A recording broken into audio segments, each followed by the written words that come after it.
And a good Erev Shabbos to everybody. This week we are reading the Torah portion of Vayeira, which has in it a very touching story. Right at the opening, it says, Hashem appeared to Avraham Avinu, and he was sitting at the entrance of his tent in the wilderness of Mamre, in the plains of Mamre. But then the Torah doesn't tell us what Hashem said to Avraham, and the Torah doesn't tell us what mission he gave to Avraham, what prophecy Avraham received at that time. Nothing. He appeared. And the next thing that happens is the guests show up. So commentaries say, well, then what was the purpose of the visit? The answer was, Hashem was visiting Avraham because Avraham was sick. He was feeling poorly. Why was he feeling poorly? He was feeling poorly because he had just had his bris milah. And this was 3 days after the bris milah. Hashem went to visit Avraham and to comfort him after his surgery. They tell a story about a man who went to the hospital to visit his mother-in-law who was doing poorly. And he comes home and he says to his wife, the doctor told me that we should prepare a room in our house because your mother's coming to live with us.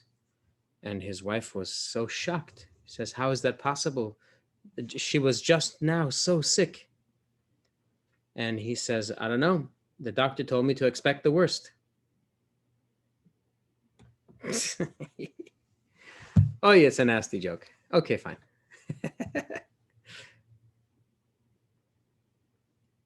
Hashem came to visit Avraham after his surgery.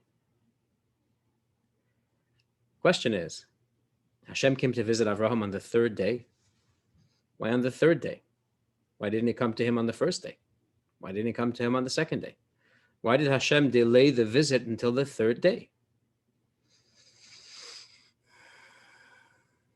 And this question is important for two reasons. First of all, this is not the treatment that Avraham Avinu of all people deserves.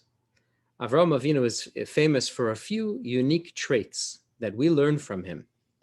The obvious trait is his kindness, his generosity, his welcoming nature. The other trait that we learn from him is his alacrity. In Hebrew, zerizus. Think about when Avraham received the command to sacrifice his son Yitzchak. What does the Torah say? Vayashkem Avraham b'boker. Avraham got up early in the morning. When these visitors came, the three angels came, it says Avraham ran to greet them. And when they agreed to stay, he ran to his cattle. And then he ran to prepare the meat. And he ran to the tent to tell Sarah that they have company. And he hurried to serve them. Avraham, you never hear him working slowly and methodically. Avraham was a zoriz, a person that worked with tremendous swiftness. And therefore, thus begs the question, doesn't Hashem work midah keneged midah, measure for measure, fair play? Hashem is served so faithfully and so swiftly by Avraham. Isn't it only fair that Avraham should be visited swiftly by Hashem? Another reason. We know from the Gemara that visiting the sick helps to heal the sick.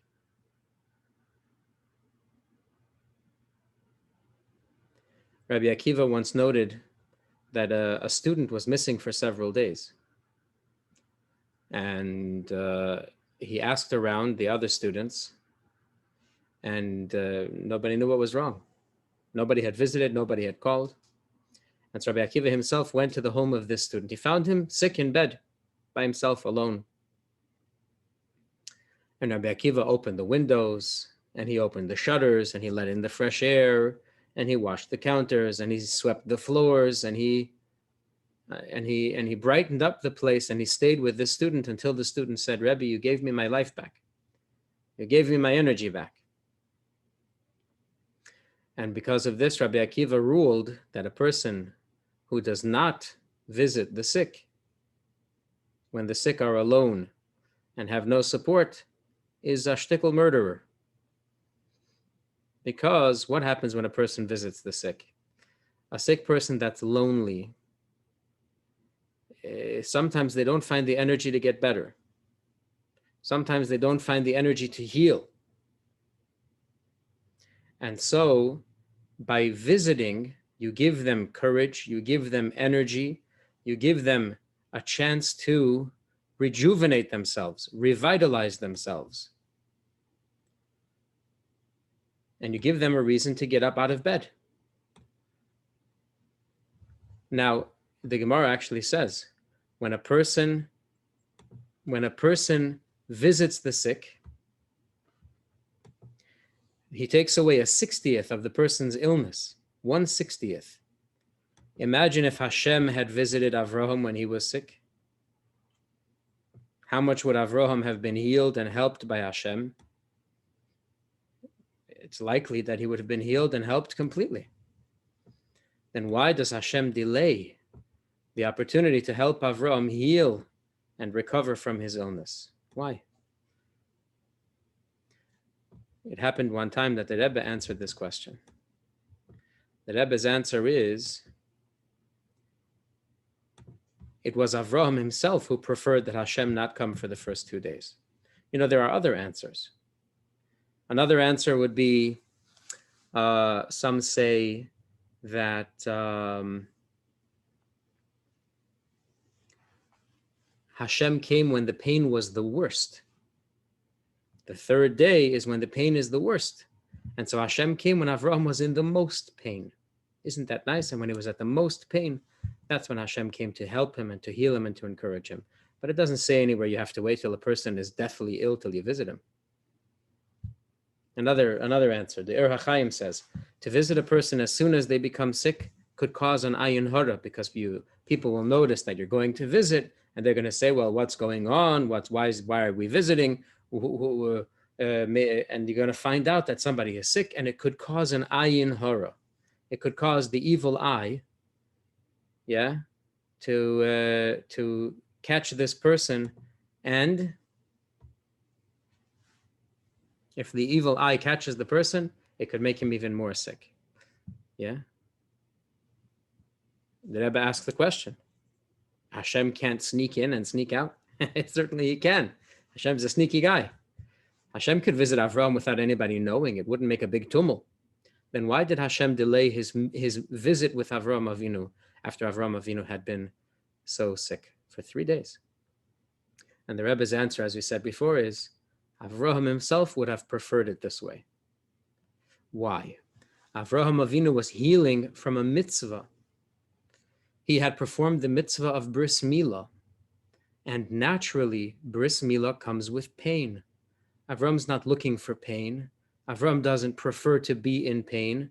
What he does want is he wants to experience fully the whole bris milah experience, the whole circumcision experience, with the pain of healing for 3 days. He doesn't want a celebrity treatment. He doesn't want a celebrity discount. He wants to pay the full price for the mitzvah. Why? Why is it important to Avraham Avinu to pay the full price for the mitzvah of bris milah? Avraham Avinu knows, and this is a principle that's brought out so many times across Chassidus, man is created in order to be the bridge between what's holy and what's unholy. We have a spark of godliness inside ourselves. That's our neshama, that's our soul. Hashem gave us the mitzvahs that involve physical objects, including our bodies, our homes, our families, our businesses, so that we could engage with the physical things and transform them to holiness by using them for God's purpose. But that's only if we go the natural route. If we go a miraculous route, miracles don't transform nature into something holy. Miracles merely break the nature of the world. So Avraham Avinu, if Hashem had asked Avraham, I could come and visit you immediately after your bris milah, immediately after your circumcision, I could come and visit you. Is that what you'd want? Avraham would say, no, because then my body would be healed miraculously.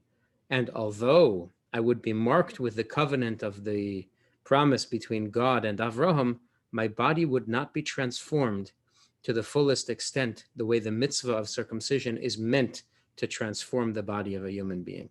I didn't go through the pain. I didn't go through the whole natural process. I'd be losing out, says Avraham. And that's true about every mitzvah. If miracles come and do the work for us, we all anticipate miracles. We love it when miracles happen. We wait that Hashem should come and solve all our problems and drop $1 million in the bank while he's at it. If that's what's going to happen, we will not have fulfilled our purpose for being created.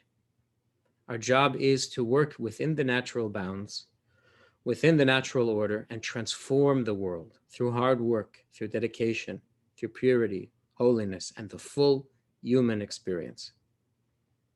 That's what Avraham Avinu wanted.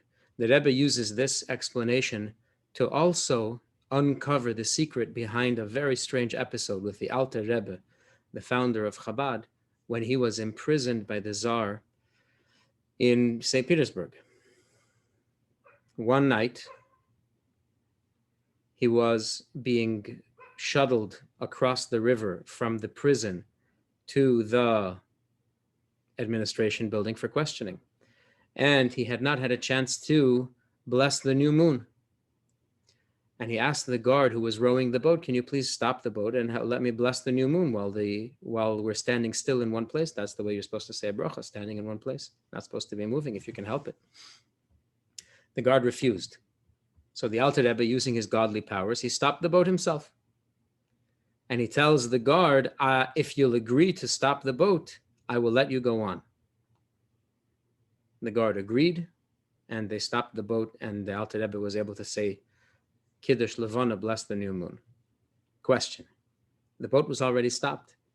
Why couldn't the Alter Rebbe just say the blessing then? Why did he need the guard to stop the boat once he would allow it to go on? Because if he would be able only to accomplish that mitzvah through a miracle, the mitzvah would not accomplish its purpose. The purpose of the mitzvah is to transform the world and make it holy by taking the natural route, by changing and influencing the natural order.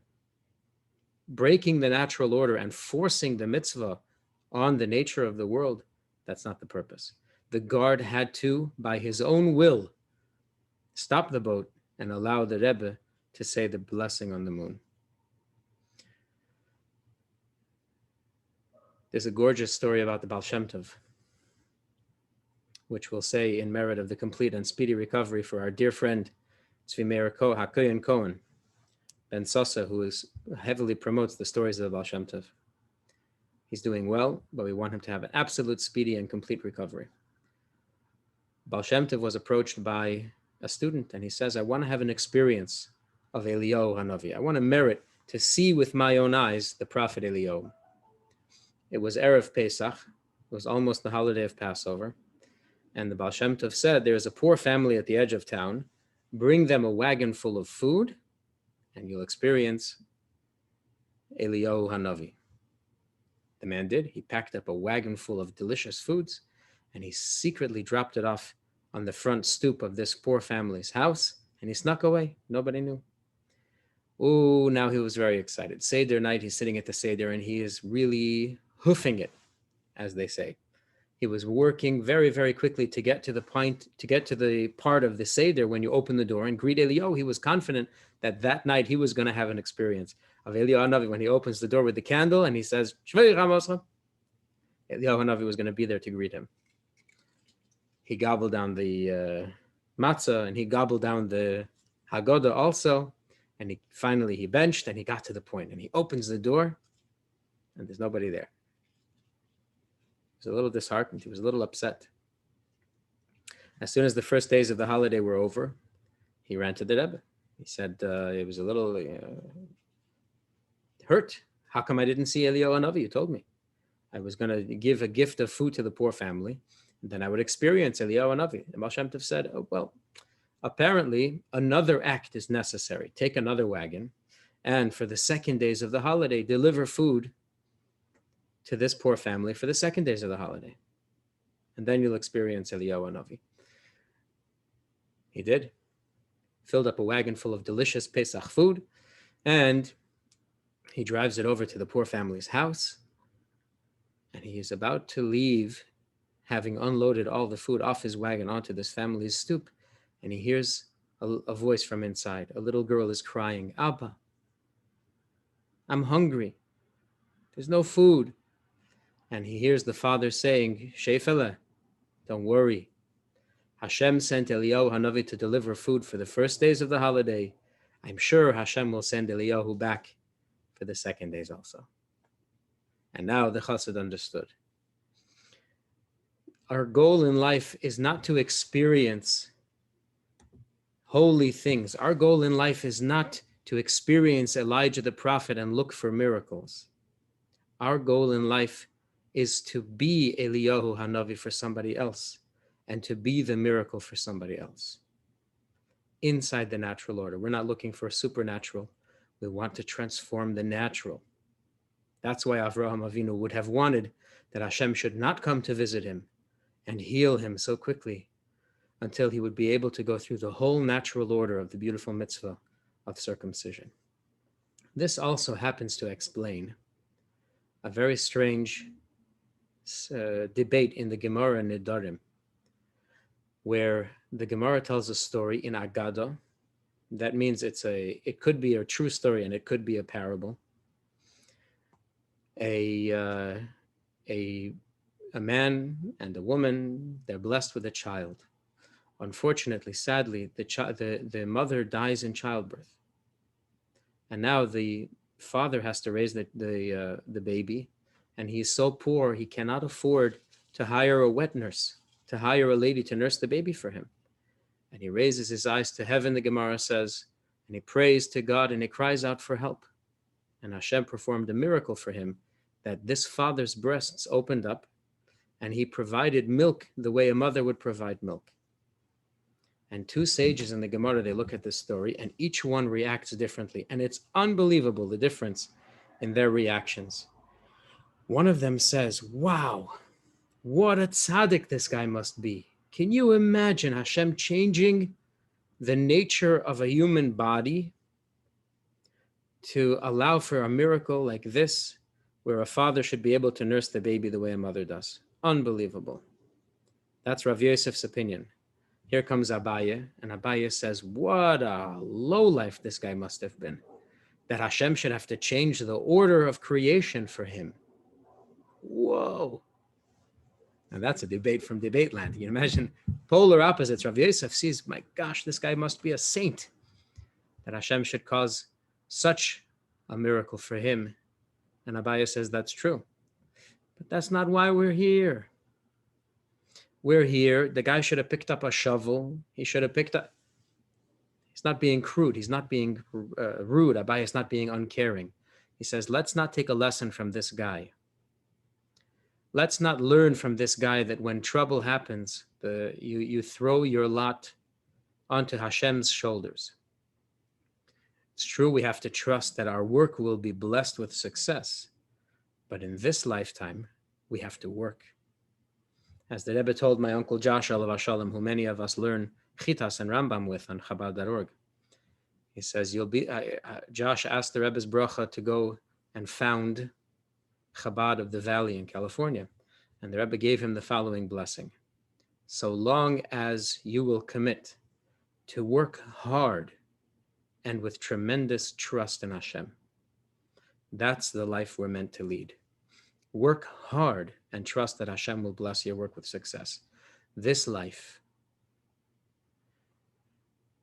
the gift of right now, before Mashiach comes in these last moments, is that we still have the ability to transform the world with our own power.